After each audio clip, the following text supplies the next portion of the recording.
I'm going to show you how you can easily convert USDT to a Binance Smart Chain in a Trust Wallet. First, open the Trust Wallet app on your mobile phone. Next, you have to scroll down on the home page to view different cryptocurrencies.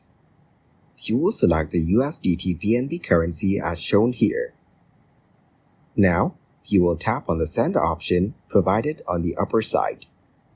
After that, navigate to the Binance app on your mobile phone. Here, you have to tap on the wallets given at the bottom. Then select the deposit option and tap on USDT. In the next step, choose the network as a BNB Smart Chain. Following that, you will get the deposit address in the next bar. Now, copy the deposit address and reach the Trust Wallet app again. After that, paste the deposit address in the address or domain name bar. In the next bar, you have to enter the amount that you want to convert. In the end, hit the next button to convert USDT to the Binance Smart Chain in the Trust Wallet.